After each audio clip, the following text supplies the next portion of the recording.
세계 최북단의 섬 그린란드. 사철 얼음과 매서운 추위로 나무 한 그루 자랄 수 없는 동토의 땅. 그러나 텅 비어있는 것 같은 이곳 그린란드에서도 여름 한철은 제법 풍요로운 야생과 자연, 그와 더불어 살아가는 그린란드 사람들의 분주한 몸짓이 어우러져 흥미로운 얘기거리들로 가득 채워집니다. 텅 비어있는 것 같으면서도 가득 차 있는 그린란드의 여름. 그 첫 번째 얘기 속으로 시청자 여러분을 초대합니다.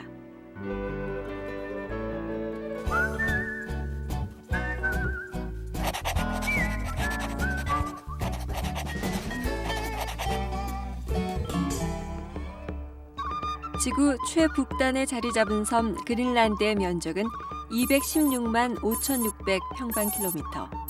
이는 본국 덴마크의 50배, 한반도의 10배, 호주 대륙의 3분의 2에 달하는 것으로 세계에서 가장 큰 섬이기도 하죠.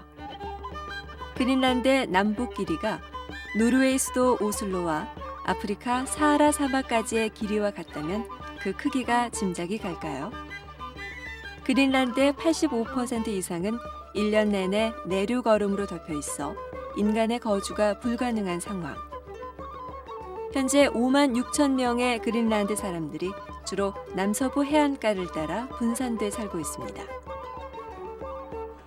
1979년 외교와 국방을 제외한 자치권을 얻어 자치정부를 구성했고 수도는 남서부에 위치한 누크.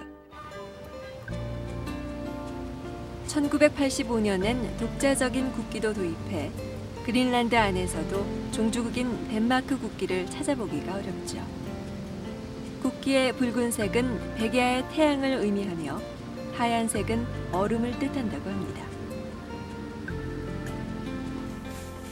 그린란드의 1인당 GDP는 16,000달러로 덴마크의 절반 정도에 불과하지만 중진국 수준. 그러나 전체 예산의 절반가량을 덴마크의 지원에 의존하고 있어 경제적 의존도가 심각하다고 할 수 있죠.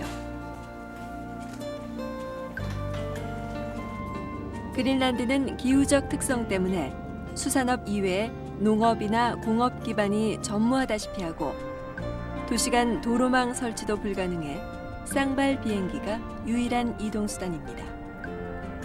이런 혹독한 여건은 앞으로도 변화될 가능성이 희박하기 때문에 덴마크로부터 독립을 열망하는 그린란드 사람들의 애를 태우고 있죠. 여기서 잠깐 시청자 여러분의 오해 한 가지를 풀어드리고 넘어가는 게 순서일 것 같습니다. 흔히들 북극에는 에스키모들이 산다고 알려져 있죠. 에스키모란 날고기를 먹는 사람들이란 뜻의 인디언 말로 경멸적인 의미를 지니고 있습니다. 따라서 에스키모들은 이 말 대신 자신들을 이누이트로 불러주길 원합니다.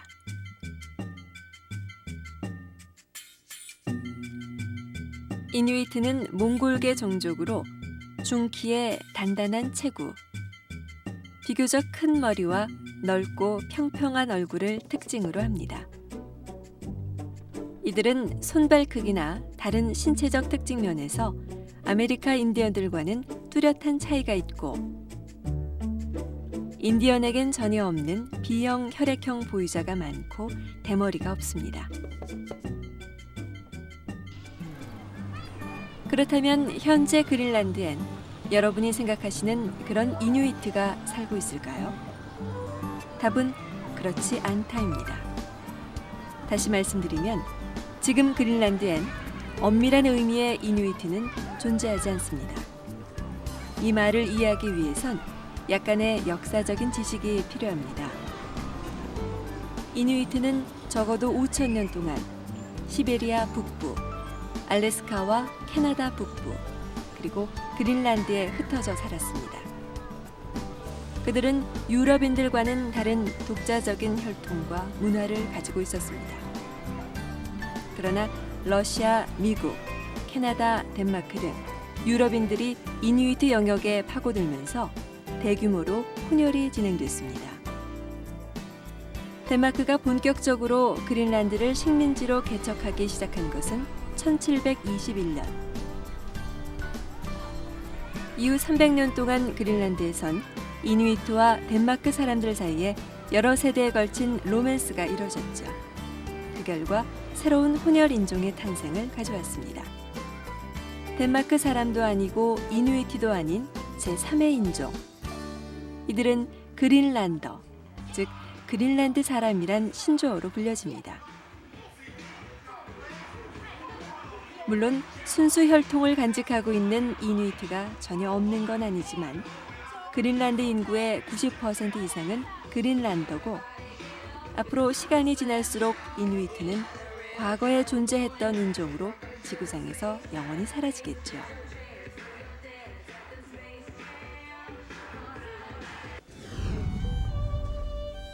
그린란드 사람들은 이누이트 말을 모국어로 사용하고 있습니다. 독자적인 문자가 없기 때문에 덴마크 문자를 빌려서 표기하고 있죠. 아울러 종주국인 덴마크어도 제2의 모국어로 교육됩니다. 그리고 초등학교 3학년부터 영어 교육을 받고 있기 때문에 정상적인 교육을 받은 그린란드 사람이라면 이누이트 말과 덴마크어, 영어 이 세 가지 언어를 동시에 사용할 수 있죠.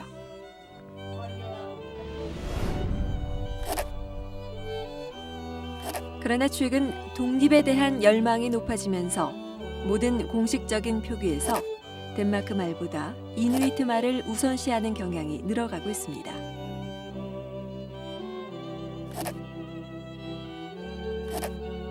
이상 그린란드에 대한 간략한 정보였습니다.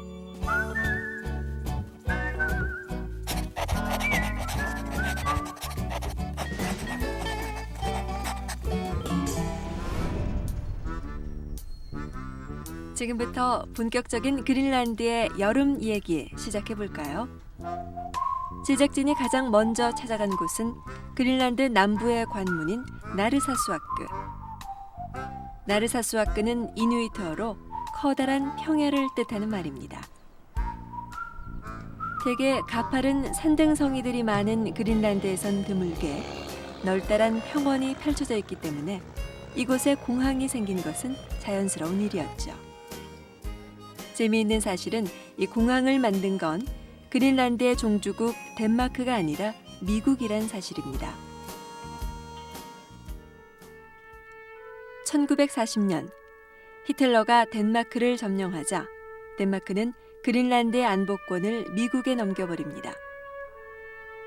당시 미국은 2차 세계대전에 참가하기 전이었지만 히틀러가 그린란드를 통해 미국을 침공할지도 모른다는 불안감을 가지고 있었죠. 그래서 1941년 서둘러 미 공군 기지를 건설한 곳이 바로 이곳 나르사수아크였습니다. 전쟁이 끝난 뒤 미군이 철수하자 나르사수아크는 자연스럽게 그린란드 남부 지역의 관문이 됐고 이곳을 통해 남부의 주요 마을로 갈 수 있게 됐습니다.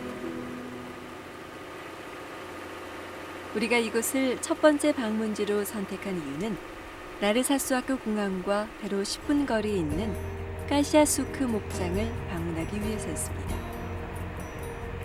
푸르른 풀이 무성한 초지로 둘러싸여 가슴까지 시원해지는 이곳이 바로 그린란드의 역사가 시작된 곳 까시아수크. 버려진 동토의 땅 그린란드가 유럽에 알려진 것은 10세기 무렵. 전설적인 노르웨이 출신 바이킹 에이릭 토르발드손에 의해서였습니다. 머리카락과 얼굴까지 온통 붉은색이어서 흔히 붉은 털 에릭이란 애칭으로 더 유명한 그는 살인죄를 저질러 아이슬란드에서 추방되자 985년 700명의 추종자들을 이끌고 이곳 까시아수크 주변으로 이주했습니다. 물론 그때까지 그린란드 남부는 아무도 살지 않는 텅 빈 땅이었죠. 그는 이곳을 푸르른 땅, 즉 그린란드라고 이름 붙였습니다. 일부 학자들은 붉은 털 에릭이 사람들을 현혹하기 위해 일부러 얼음 땅에 그런 이름을 붙였다고 주장하지만 보십시오. 비록 여름 한철뿐이라지만 무성한 풀이 가득 찬 까시아수크의 아름다운 목장을 보노라면 그린란드란 이름이 결코 과장은 아니란 생각이 듭니다.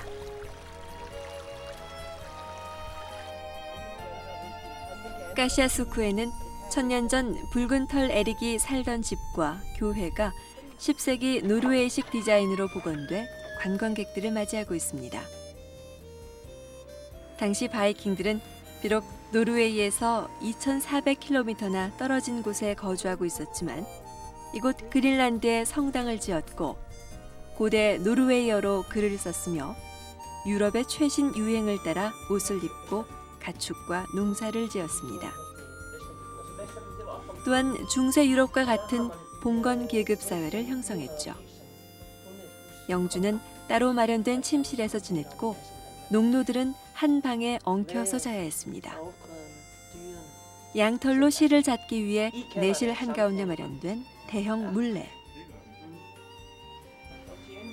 그리고 방바닥에 설치한 난로와 취사 도구 등이 당시 그들이 얼마나 극심한 추위와 맞서야 했는지를 잘 보여줍니다.